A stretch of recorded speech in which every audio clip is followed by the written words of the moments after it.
Hey guys, J-Games here again. This is going to be what if Deku was Red X or Red Hood, whatever. Kind of like a mixture of both with like the outfit. Hold up real quick, I'm going to show you who made the art. This is where I found the art, and yeah, go and write it, and you could probably find it. Boom, boom, and boom. Alright, so, oh, my bad.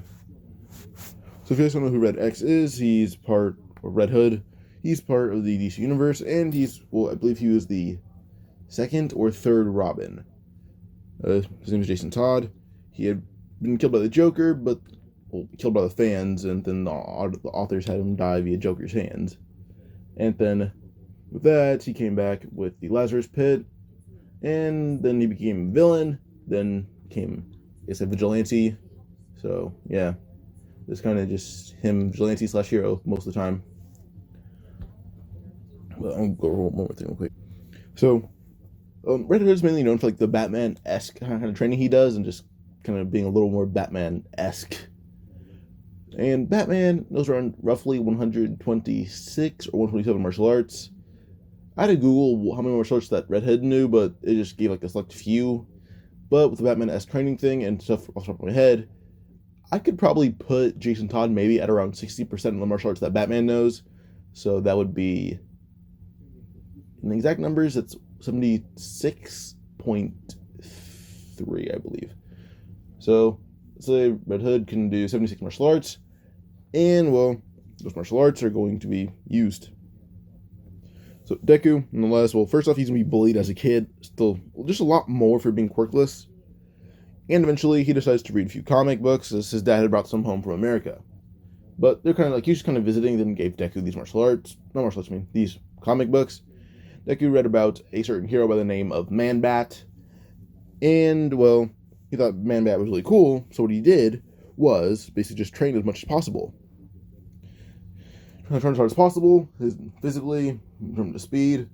By the time he's around 15 years old, well, he had already reached the peak of how strong Batman would be in the canonical series. I didn't say Batman because I'm referring to like real life, like how strong as Batman is in the comics without like any advanced suits. Like with a regular bat suit, that's as strong as Midoriya is currently. But said he has Jason Todd's. Well, he kind of wears what you see right here. That's like his suit. And he has 76 martial arts under his belt and mastered. So, yeah. Then we go on to basically see Deku just proceed to just fight crime as vigilante. Because Bakugo keeps saying that basically, oh, you can be a hero without a quirk. So Midoriya says, oh, I can't be a hero, then I'll be a vigilante. People can thank me, even though I don't have a quirk. And Midoriya, well, also super genius. He's probably one of the best detectives on the planet. At one point, he kind of started stealing from police cars to get like police scanners and everything, and they're untrackable, so he keeps them. And well, Inko doesn't really go in his room because she asks her to have respect his privacy. If he's there, knock. If he's not there, then don't knock on it. Just leave his room alone. And she respects her son, so she doesn't do so. She doesn't go in his room at all. Because well, there's a lot of crime. There's a lot of stuff in there that get him arrested because he has it in Japan. He has guns. He has swords. He even has a certain kind of explosive, being a grenade or 2 or 5. But yeah. Eventually in school, he's probably one of the best fighters there overall. And some Bakugo have gotten in multiple scuffles, but Midoriya is able to choke out Bakugo with barely any damage done to his body. Midoriya pushed his body to its absolute limit with healing, with speed. Like, if he were to surpass the limit he's at right now, he would be considered he would be considered probably someone with a quirk because he's at peak human physicality. So yeah. But I guess you can consider him a superhuman. Midoriya's ball throw as regular is at around 100. Like, I'd say 100 exactly. In terms of speed, he can run at full speed. I'm giving him around 30 miles an hour. Actually, let's say 29 miles an hour. Then, with max weight, he can lift, like, how much is a ton? So Batman has been shown to, like, lift more than a ton. So, let's say Midoriya can lift at least 1 ton exactly at his max power. Actually, probably a little more than a ton. It's like 2,100 pounds. I'll give him that at the most. So yeah, kind of has like a whole world record without quirks for a body. And eventually, well, Midoriya at night proceeds to more or less be a vigilante. And he's been a vigilante by the time he's 15. He's been a vigilante for around 2 years. He's met the canonical like My Hero Academia vigilantes cast, but they don't really do much vigilante work. And well, one person he actually would work with frequently, despite them not liking him being a vigilante and how young he is, once he told them how young he was Aizawa and President Mike, and Midnight. Those three had met Midoriya as they were on a mission at night, and well, some random guy in the blue jacket and all black clothes had burst in with guns, and well, these guns weren't really lethal. They're more or less like just rubber bullets that had they're kind of like implied rubber bullets. If they hit you, then they're hit you to a point where you're knocked out, depending on where he hits you. But he has just such good reflexes. He can just take his time hitting you. So with this, he more or less proves to be a very strong foe. By the time he's 13, he's already around I'd say 5'6", so around the height of an average teenager, maybe even an average adult.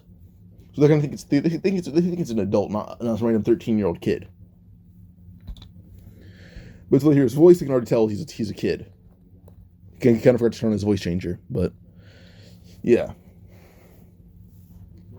And Aizawa tries to grab Midoriya, but Midoriya puts Aizawa in an arm breaker, and then Aizawa tries to cancel his quirk because Midoriya is super strong. He thinks it's a super strength quirk, but no, his grip doesn't weaken. Immediately with that, he then yells that Midoriya is just extremely strong physically. He just yells he's a superhuman without a quirk.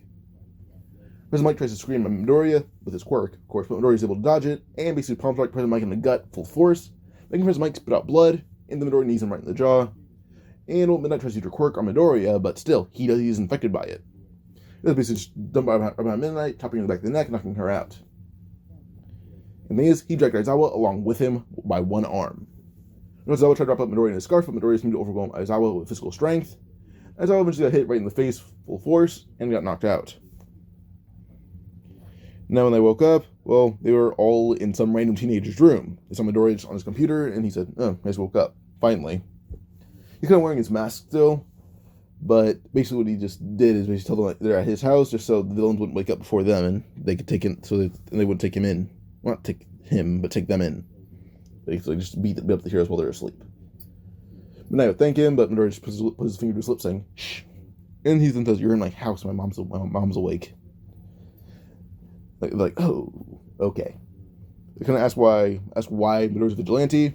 He says that he wants to prove to people that, well, quirkless people can be heroes too. It's just he's too young to prove that right now.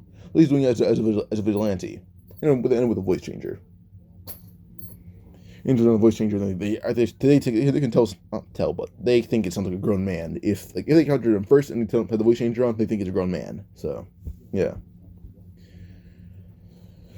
But eventually, we'd have Midoriya basically just tell them don't ever come after him again, and don't try to find his house, or don't try to go near his house again. He's only letting them live because they're actually a trio of heroes that he actually looks up to, besides All Might. Shocks Aizawa that someone knows who he is, but all right then, cool. If you look up to me, all right. Pause real quick. All right. So where was I? Oh yeah. So eventually, this is always kind of shocked that someone knows who he is. But they will obey Midoriya's wishes, because even if he's arrested, he's just going to be put in juvie. So, and plus, if he wants to be a hero, they're going to kind of ruin his chances by turning him in. But they do encourage him to stop being a vigilante. But they leave, and they don't take a look at his house, so they don't know where it is. They leave, and we fast forward 2 years. Midoriya does not being a vigilante, but he teamed up with Aizawa on multiple occasions. Aizawa's a tad bit stronger, as he does acknowledge Midoriya is probably one of the strongest people he's ever met. And comparing Midoriya to comparing Midoriya to a top 5 hero in power. So yeah. Plus, Aizawa actually went to the gym with Midoriya as he was Midoriya and Aizawa got close enough to the point where Aizawa was able to see what Midoriya looked like under the mask, and realized also Midoriya's a record-breaking teenager. So yeah. But eventually, when Midoriya is around 15 years old, the Sludge Villain still attacks him. But the moment Sludge Villain tries to attack Midoriya, he's on guard. He's always on guard. He moves away from Sludge Villain, and plus he still wants to go to UA. He's going to get in on a recommendation, but he's going to spectate the test from a distance. He'll take it. I'm going to have him take it, but screw it. With Sludge Villain. So Midoriya will jump away from Sludge Villain the moment it attacks him, and she'll pull out a knife and throw it right at its eye. You can see it's an eye, but yeah. It's Sludge Villain right in the eye. Sludge Villain actually jumps back. The Midoriya pulls out one of his guns, and Sludge Villain's kind of confused, like, how'd you get that into Japan? Suddenly, Midoriya fires it, and it's just a rubber bullet, but hits Sludge Villain into their eye. Then he hears, I am here, and he puts the gun away before All Might even sees him. Or even sees the gun. Then he jumps up, kicking the knife deeper in Sludge Villain's eye, and he pulls the knife out, as All Might is able to Detroit smash the Sludge Villain against the wall, and then this sounds very wrong, he's able to use a punch, sends the Sludge Villain into the wall, and with that, he's able to scrape him up, and he thanks Midoriya for his work. But he does recognize Midoriya as it's called the strongest, quirkless person in the world.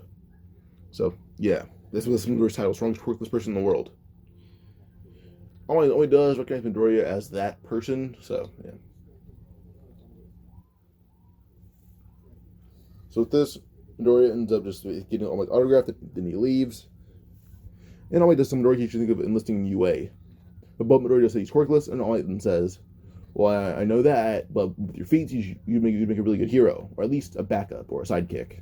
Even if you can't make it as a professional hero, or if you can, but can't make it on the scene as just a main force, you can be a good sidekick. When Midoriya takes into account, All Might jumps off the Sludge Villain, not escaping again. And All Might does think of Midoriya as someone who could possibly inherit One for All, but Midoriya doesn't really seem enthusiastic enough. Doesn't seem emotionally, not emotionally, but he doesn't seem to care about much, which Midoriya doesn't care about much. Really, all he really cares about is Inko himself, and Aizawa. That's about it.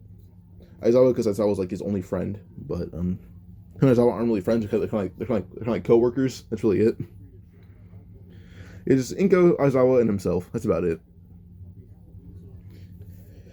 So eventually, Midoriya just ends up going to the UA 10 months later, and well, he's just more or less starts doing more Batman-esque training, being able to go from 76 martial arts all the way up to 100. And he taught Aizawa a few of these martial arts. He taught Aizawa around 20 martial arts, which Aizawa did find tiring, but still, he was really, really powerful. Now with this, we move on, and we go to the entrance exam. When Midoriya gets there, well, first off, Midoriya is a genius. Let me find something real quick. So Midoriya, as a person, well, he could have multiple degrees in, well, basically anything he wants to. But the things he would actually have a degree in would be basically just, I believe it would be criminal psychology or criminal justice. Then, yes, health. Those are a lot of basic things that he uses in the battlefield. Basically just, well, criminals, health, and psychology. That's really it. But as an IQ, he has around 200 points worth of IQ, while Nezu at the highest may be around 245. So they're pretty close, I'd say. Maybe. But he's higher than Einstein. Now with this, well, Midoriya gets to UA. Well, he takes a written test, and Bakugo sees Midoriya there, and immediately just sighs, and everyone's like, huh, he was so cocky when he came in here. He looks at Midoriya, and then puts his head down. Midoriya's the smartest student in the country. In the country, he's the smartest. And, well, that's counting the girl with the whole tea thing. When she drinks tea, sure, she becomes smarter, but still, as a normal person, she's not too intelligent. I'd say she's maybe average, but then drinks tea, gets smarter. But we have Midoriya, who doesn't have a quirk, and is already higher than most people's, not most, basically everyone's IQ. So, yeah. So Midoriya takes the test, aces it, turns it in, and then we go on to the battle focused one. Midoriya's basically wearing a black t-shirt, some shorts, and black high tops, not red. And Midoriya kind of just swinging a sword around, and eventually just puts it he's wearing a wooden sword. And everyone just knows Aizawa, all teachers knows Aizawa just smirking. They ask Aizawa why he's in here. Well, not why he's in there, but why is he smirking? And look at Midoriya's training specifically. Aizawa reveals how he knew Midoriya, as Midoriya was someone who was a vigilante a few years ago, but stopped. And, well, Basically, Midoriya is the peak of all humans. I didn't even realize that Midoriya is probably strong. Like, just says like he has a wheels record for the strongest quirkless person in the world. So with that, now Nezuko is very pretty interested in Midoriya, as then the test scores are turned in by President Mike. And Principal Nezuko estimates Midoriya's IQ being around 200, which even shocks All Might. Midoriya's IQ is higher than his. So with this, the game starts, and Midoriya with a wooden sword begins dominating every single robot he comes across, not even hesitating. With his speed, he's very impressive. So with this, Midoriya does eventually end up basically getting around, let's say, like, Bakugo got like 80, I believe. Let's give Midoriya like 75 points, but also a few rescue points. So in total, he's at around 115. But then with Uraraka. So with Uraraka about to be, crushed by a zero-pointer, Midoriya would dash in, immediately shove every bit of rubble off of her, and pick up Uraraka with one arm and begin running off. Then it picks up one more piece of rubble, throwing it right at the zero-pointer's head, hitting it, and I guess one of its like sensors, which does jam it for a bit, and just stalls its movement, and with that, Midoriya is able to get him and Uraraka basically to safety. Uraraka is then killed by Recovery Girl. The Recovery Girl heals Midoriya's very, very few scratches. Uraraka would thank Midoriya, asking if it's super strength or like super speed's quirk, and Midoriya reveals he's quirkless. Everyone saw Midoriya lift up a giant piece of concrete that's obviously at least 400 pounds max, and he threw it like it was nothing. They don't believe that, so Midoriya just says that's true. You never recognize where Midoriya is from, and he's from a magazine about bodybuilding.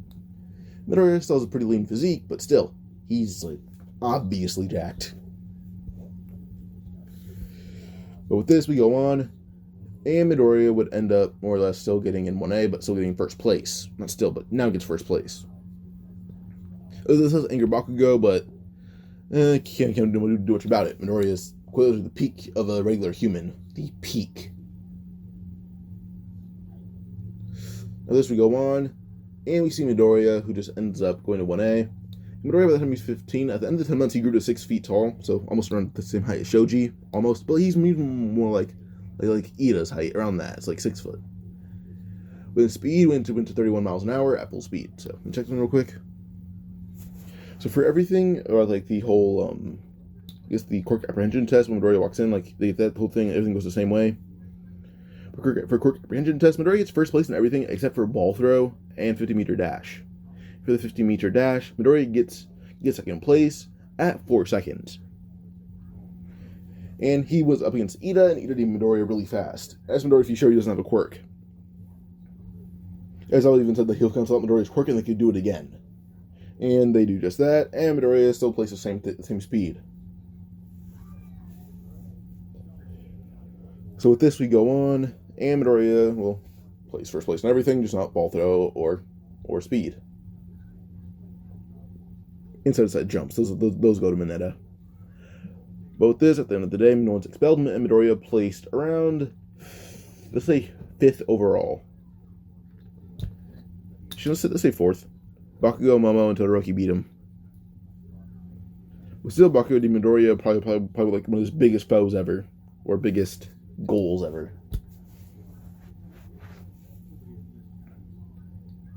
But we go on to see like just everything goes the same way till Heroes versus Villains test. It's Midoriya and Uraraka as a team. And whenever you see Midoriya's hero suit, which is just this, they think it's pretty cool. And Midoriya in this one was going to go by Red X. He originally did go by Red Hood as a vigilante, but as I said, he doesn't really wear Red Hood, so Red X would fit better. Now, everyone does see Midoriya's hero suit. They all deem him like weren't you a vigilante? Like, that's a vigilante's hero suit. Or gear. And Midoriya does say he was a vigilante. This shocks everyone now, but also kind of just shows why he was such an elite opponent. And then Ida and Ochako and Agami say, he's also destroying like most robots in the exam with just a wooden sword. This makes Bakugo a bit angry that Midoriya did that, but still, that's pretty impressive if he did do that truly. So yeah.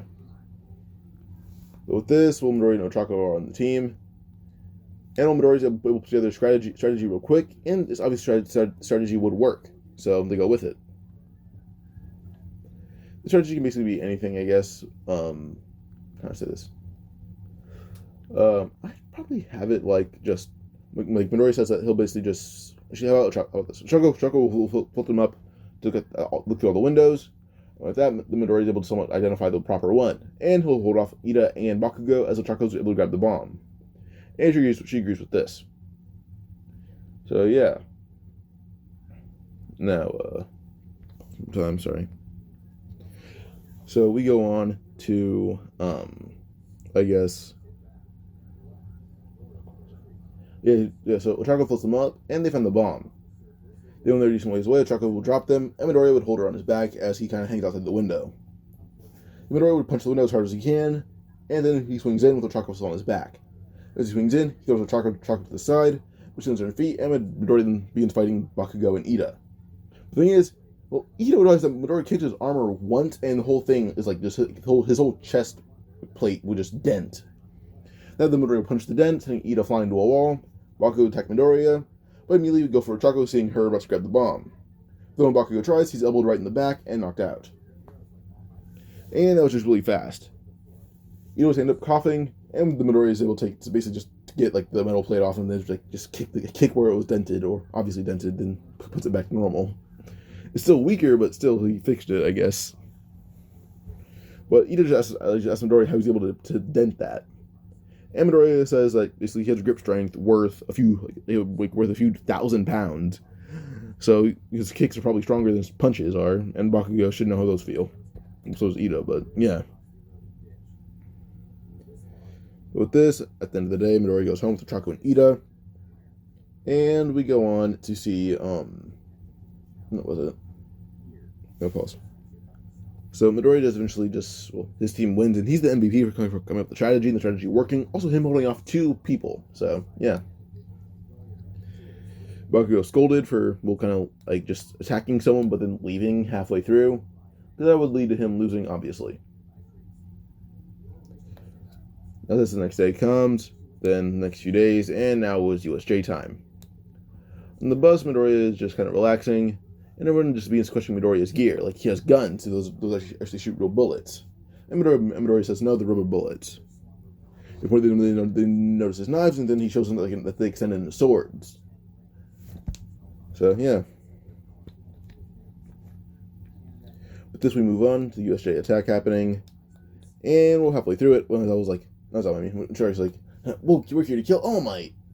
Then Midoriya draws a gun, and Shirai's not scared of it, till Midoriya fires real bullets, hitting Shigaraki in the shoulder, the leg, almost in his chest, but it went to his stomach. Shigaraki falls over, coughing on blood, as Kurogiri teleports him and Shigaraki away immediately. Then Aizawa chuckles, saying, so you did bring real bullets. Good. Then the villains up front that had real bullets, or had like a bullet cork, then Midoriya shot them all in their legs and then in their arm. That puts his gun away, and then dashes right down with Aizawa. Sam and Aizawa team up and take down most of the villains in their way. And everyone can tell that Midoriya and Aizawa worked together previously, and it was obvious. And so after around 10 minutes, Midoriya and Aizawa took down every single villain in the center, and they're not pantsing one bit. The one giant villain ran at Midoriya, jumping on top of him, and Midoriya instantly caught him with one hand, and, gave him the Batman treatment, almost breaking his spine, or did break his spine. So yeah, eventually, after a few minutes, more heroes arrive. See Midoriya and Aizawa in the center, taking down villains left and right. So yeah, and Bakugo, Todoroki, and Kirishima did join in alongside a few other students, but they were told to stand back, just not Midoriya. And so with this, people come to question Midoriya how he was so strong, and the Nomu was taken away with Shigaraki and Kurogiri. By the way, he was taken away with them. But often kind of questions like they left not too long ago. Why did they come back? And Kurogiri's like one of the kids had a real gun and shot Shigaraki. All four can help but chuckle, wondering who the kid was, but Shigaraki doesn't know. Then a bit more time passes, and now it's time for the sports festival. For the sports festival, during that time, what really would happen is just the race to the finish line. Everyone's staring at Midoriya and Ida, and Todoroki tries to freeze them. Well, Midoriya immediately knew that was going to happen. The moment he said start, he jumped in the air, and then the ground was frozen. Immediately Midoriya began running, and actually blitzing as fast as Todoroki was running. Not running, but as fast as Todoroki was sliding. The point is Midoriya jumped, kicking one in the face, hard enough to basically just dent it, and then to hop right over it, and kept running. So it comes like the whole like ropes and like the divots in the ground. Midoriya did those things like it was nothing. Eventually, we go over to the mines. Midoriya immediately ran and hopped right in a mine, pointing forward, and got sent flying forward as fast as possible. So Midoriya landed on his feet and kept running, and got first place, barely beating Todoroki. With that, Bakugo got second place, and not second place, I mean, got third place. Midoriya in first, Todoroki in second, Bakugo in third. When Midoriya had kicked like the 0-pointer, it fell on Bakugo almost. It was shoot himself out of the way, but still was it almost got him, so he had to stop for a bit. So yeah. But I guess we can go on to like the fights, or like not the fights, the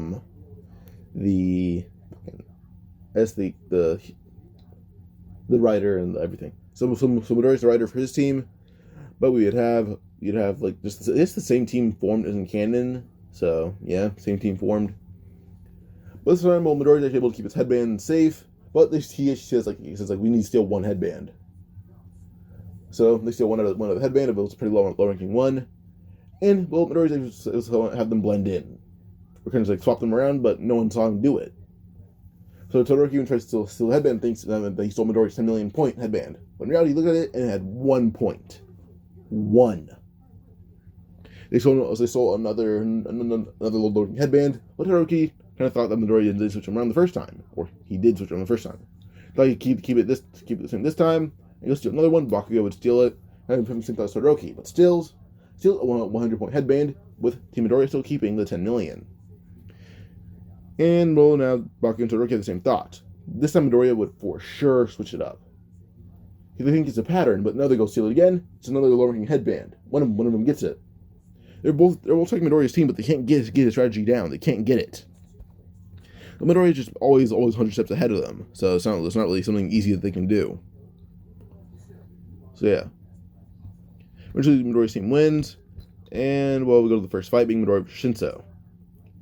Shinso doesn't really being like talking trash to Midoriya or just settling his class. And she asks Midoriya if he seriously thinks he can win against him with no quirk. Midoriya gets in a stance, like a running stance, and Shinso's kind of ready. He doesn't know who Midoriya is. But we have Tetsu who yells, Shinso, you better move before he knocks you out. So Midoriya dashes forward, and faster than Shinso can even see, he's kneed right in the face and sent flying out of the ring. Midoriya land, and actually offering Shinso to train with him.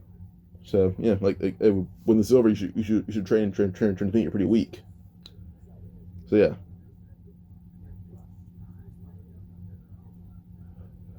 But I guess we can go on to just like the next fight for Midoriya being versus Todoroki. Todoroki begins like just firing ice at Midoriya, but he's able to avoid a lot of it. And Midoriya is able to jump right over one giant pillar of ice. And Todoroki eventually starts using flames unintentionally, but that's the only way he's trying to get to Midoriya. But eventually Midoriya would actually just like slide right under some of the flames, picking up a small piece of rock, not a small but a decent sized piece of rock that Todoroki had basically broken off using his ice, hitting Todoroki right in the forehead with it. Todoroki actually falling back a bit, he's only kicked right in the face, they drop kicked right in the face, and knocked out. Well, Midoriya has a few burns and a bit of ice stabbing into his side, so yeah, he has to get treated for those. Todoroki will wake up in the infirmary with Midoriya. He tells Todoroki that he should use flames more often. Todoroki gives the whole backstory to Midoriya, but Midoriya then says that it's basically not Endeavor's quirk. Endeavor doesn't control Todoroki's quirk. Todoroki controls it himself, and he's in control of whether he wants to use it or not. So it's his quirk, not his. And Todoroki shows that perfectly by using it because he wanted to, not because Endeavor had told him to. Todoroki sees this, and yeah.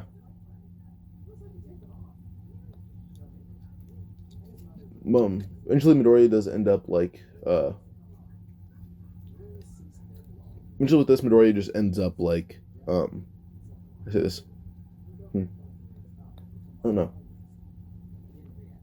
Pause. So Midoriya just basically ends up like I say this. So he wins the first time, then Todoroki just like, alright, then I understand that this is my quirk, not his, and thanks. Like now the next fight for Midoriya would be it's Todoroki's next fight, but it's Midoriya's now. I forgot who he fought, but the only one I remember is Bakugo. and Midoriya versus Bakugo.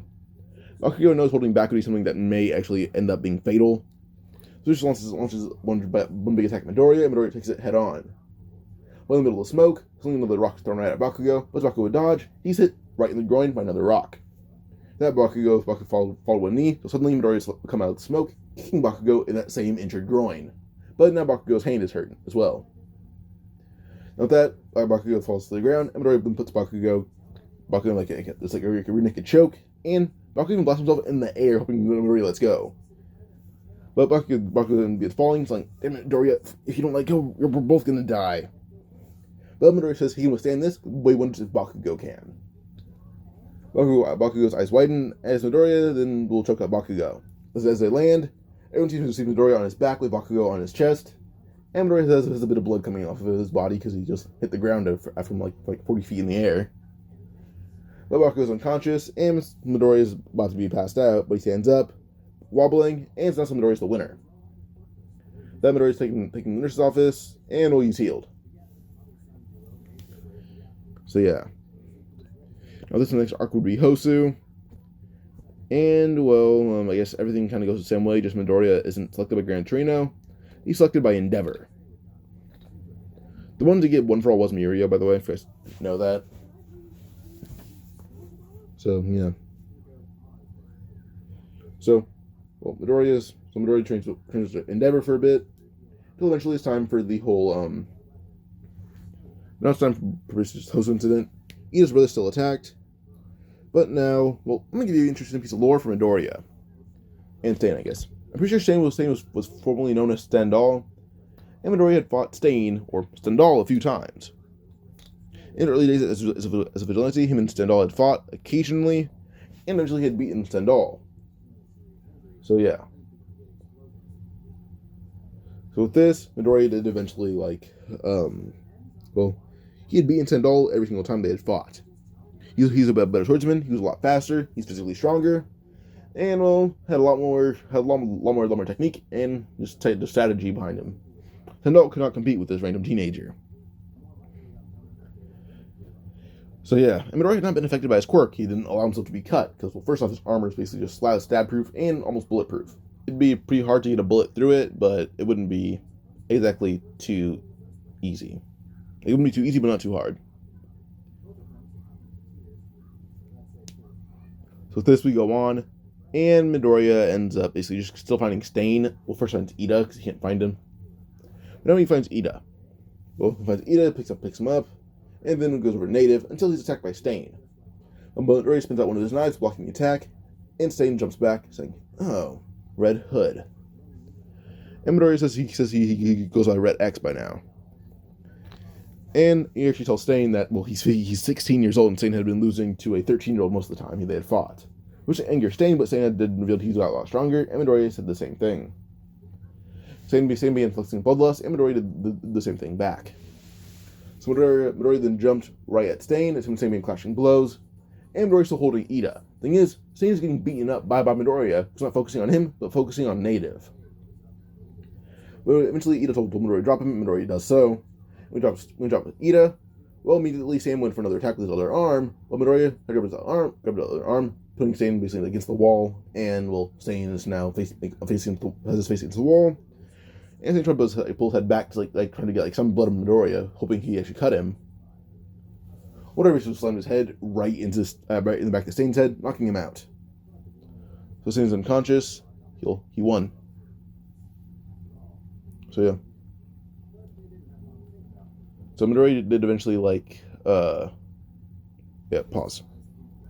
So Midoriya does eventually Stain's just he had his back of Stain's head and hit him against the wall, and Stain had been knocked out by that. With that, Midoriya picked up Native and Ida, and brought them to the right hospital. Then went back to where Stain was. When he came back, Stain had just come to, and Midoriya basically had his knife turned into a sword and pointed at Stain. And saying let's see how good your swordsmanship had gotten. So he nodded, rushing at Midoriya, and Midoriya rushed back at him. Midoriya started being fighting, and Stain eventually would end up more or less seeing Midoriya not as an equal, but someone who's overwhelmingly powerful. Eventually, he basically grabs Stain by the face, picking him with one arm, and slams him right into a dumpster. That made a big dent in it, but Stain was unconscious. And Midoriya would tap into his vigilante self again, as he was a lot more ruthless.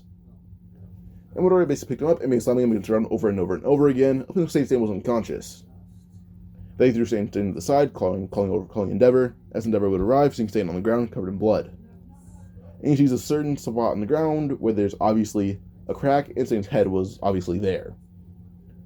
And he asks Midoriya, like, what happened here? And Midoriya says he slammed Stain on the ground. So yeah. With this, the credit is given to Endeavor still.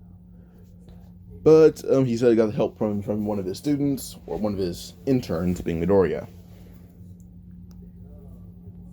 So yeah. I'm in this part here. Hope you guys enjoyed. Like and subscribe, comment for another part. Goodbye.